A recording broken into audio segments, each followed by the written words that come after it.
আসসালামু আলাইকুম। বাংলাদেশ বেতার, রাজশাহী। স্থানীয় সংবাদ পড়ছি উম্মে সালমা। সকল ক্যাডারদের প্রতিনিধিত্ব নিশ্চিত করে জনপ্রশাসন সংস্কার কমিশন পুনর্গঠনের দাবিতে রাজশাহী বিভাগীয় সম্মেলন অনুষ্ঠিত হয়েছে। আজ রাজশাহী মেডিকেল কলেজ মিলনায়তনে আন্তঃক্যাডার বৈষম্য নিরসন পরিষদ এই সম্মেলনের আয়োজন করে। সম্মেলনে বক্তারা বলেন, সরকারের উপসচিব ও তদূর্ধ্ব পদের জন্য কোটা পদ্ধতি বাতিল করে উন্মুক্ত পরীক্ষার মাধ্যমে মেধার ভিত্তিতে কর্মকর্তা নিয়োগ করতে হবে। এছাড়াও পেশাভিত্তিক মন্ত্রণালয় গঠন, অর্থাৎ ক্যাডার যার মন্ত্রণালয় তার, এবং পক্ষপাত দুষ্ট জনপ্রশাসন সংস্কার কমিশন পুনর্গঠন করতে হবে। তারা আরও বলেন, প্রশাসন ক্যাডারের উচ্চতর পদে পদ শূন্য না থাকলেও সুপারনিউমারি পদোন্নতি দেয়া হয়। অন্যান্য ক্যাডারদের ক্ষেত্রে পদ শূন্য থাকতে হবে, রিক্রুটমেন্ট রুল থাকতে হবে, দুদকের ক্লিয়ারেন্স থাকতে হবে, ডিপিসি সদস্যদের সন্তুষ্টি থাকতে হবে এবং ওই ব্যাচে প্রশাসন ক্যাডারের কর্মকর্তাগণ চাহিদাকৃত গ্রেড পেয়েছেন তা নিশ্চিত হতে হবে। এরকম বিভিন্ন অজুহাতে অন্যান্য ক্যাডারের পদোন্নতি ঝুলিয়ে রাখা হয় বছরের পর বছর। এমন বৈষম্য কোনোভাবেই গ্রহণযোগ্য হতে পারে না। সম্মেলনে প্রশাসন ক্যাডার ছাড়াও অন্যান্য 25টি ক্যাডারের অন্তত 700 কর্মকর্তা অংশগ্রহণ করেন। রাজশাহী মহানগরীর জলবদ্ধতা দূরীকরণ, খাল খনন ও ডেঙ্গু প্রাদুর্ভাব নির্মূলের অংশ হিসেবে গাংপাড়া খাল পরিষ্কার পরিচ্ছন্নতা কার্যক্রম পরিদর্শন করেছেন রাজশাহী সিটি কর্পোরেশনের প্রধান নির্বাহী কর্মকর্তা ড ABM শরীফুদ্দিন।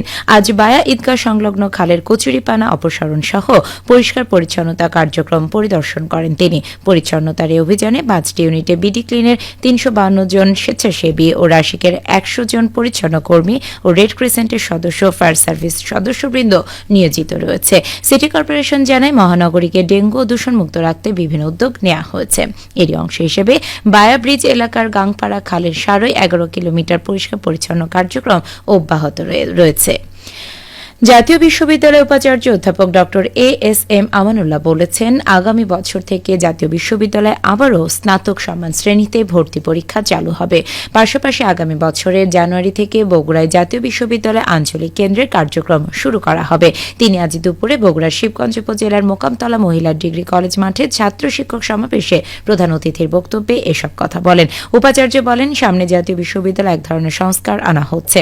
এই বিশ্ববিদ্যালয়টি নিয়ে মানুষের মনে যে নেতিবাচক ধারণা রয়েছে তা থেকে বের হওয়ার চেষ্টা চলছে। জাতীয় বিশ্ববিদ্যালয়ের সিলেবাস কারিকুলামেও পরিবর্তন আনা হচ্ছে বলেও জানান তিনি। শিবগঞ্জ উপজেলা পরিষদের সাবেক চেয়ারম্যান মীর শাহে আলমের সঞ্চালনায় অনুষ্ঠানে অন্যান্যের মধ্যে গাজীপুর কৃষি বিশ্ববিদ্যালয়ের উপাচার্য ড GKM মোস্তাফিজুর রহমান, নওগাঁ বিশ্ববিদ্যালয়ের উপাচার্য ড হাসানাত আলী, শিবগঞ্জ উপজেলা নির্বাহী অফিসার তাহমিনা আক্তার সহ আরও অনেকেই বক্তব্য রাখেন। বাংলাদেশ আদর্শ শিক্ষক ফেডারেশনের আয়োজনে নাটোরে আজ শিক্ষক সম্মেলন অনুষ্ঠিত হয়েছে। জেলা পরিষদ মিলনায়তনে অনুষ্ঠিত সম্মেলনে প্রধান অতিথি ছিলেন বাংলাদেশ জামায়াতে ইসলামীর নায়েবে আমির ও সাবেক সংসদ সদস্য অধ্যাপক মুজিবুর রহমান। সম্মেলনে বক্তারা বলেন, দেশে প্রচলিত বিভিন্ন ধারার শিক্ষা ব্যবস্থার মধ্যে বৈষম্য বিরাজ করছে। এই বৈষম্য দূর করে শিক্ষা ব্যবস্থাকে নতুন করে ঢেলে সাজাতে হবে। নৈতিক এবং জীবন ও কর্মমুখী শিক্ষা ব্যবস্থা প্রণয়ন করে জাতি গঠনে অবদান রাখার ব্যবস্থা করতে হবে।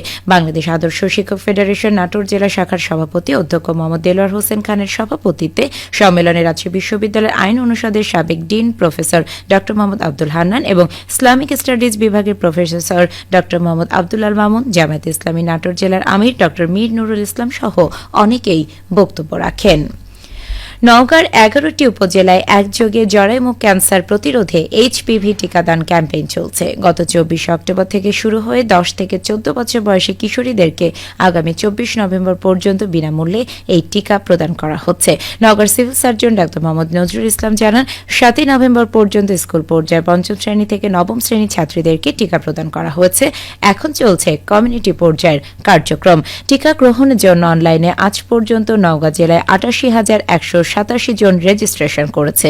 এর মধ্যে স্কুল পর্যায়ে 83,141 জন রেজিস্ট্রেশন করে টিকা নিয়েছে 76,691 শিক্ষার্থী। কমিউনিটি পর্যায়ে 5,046 জনের মধ্যে 4,327 জন কিশোরী নিয়েছে এই HPV টিকা। ঋতুবদলের হাত ধরে প্রকৃতিতে এসেছে হেমন্ত। হেমন্তের প্রাণ হচ্ছে নবান্ন, আর নওগাঁর প্রতিটি ঘরে ঘরে এই নবান্ন উৎসব শুরু হয়েছে। নবান্ন উপলক্ষে আজ নওগাঁ শহরের সমবায় চত্বরে অনুষ্ঠানের আয়োজন করে সঙ্গীত নিকেতন নামে স্থানীয় একটি সাংস্কৃতিক সংগঠন। এতে হেমন্তের গান ও নৃত্য পরিবেশন করেন শিল্পীরা। চিরায়ত বাংলার রূপ, বৈচিত্র্য, ঐতিহ্য, সংস্কৃতি তুলে ধরা হয় অনুষ্ঠানে বিভিন্ন সাংস্কৃতিক সংগঠন ও সুধীজন অংশ নেন। নবান্ন উৎসব উপলক্ষে জেলার পত্নীতলা উপজেলার পদ্মপুকুরে বসেছে 3 দিনব্যাপী গ্রামীণ ঐতিহ্যের মেলা। এতে কৃষি ও গৃহস্থালী পণ্যের পসরা বসিয়েছেন দোকানিরা। এছাড়া মেলায় বসেছে মিঠাই, মিষ্টান্ন সহ হরেক পদের দোকান। সবশেষে আবহাওয়া। আজ রাজশাহীতে সর্বোচ্চ তাপমাত্রা ছিল 29.5 ডিগ্রি এবং সর্বনিম্ন 15.8 ডিগ্রি সেলসিয়াস। সন্ধ্যে 6টায় বাতাসে আপেক্ষিক আর্দ্রতার পরিমাণ ছিল 80%। রাজশাহী ও পার্শ্ববর্তী এলাকায় আগামীকাল সূর্যোদয় ভোর 6:22। সংবাদ শেষ হলো। আমাদের পরবর্তী স্থানীয় সংবাদ প্রচারিত হবে আগামীকাল সকাল 8:10।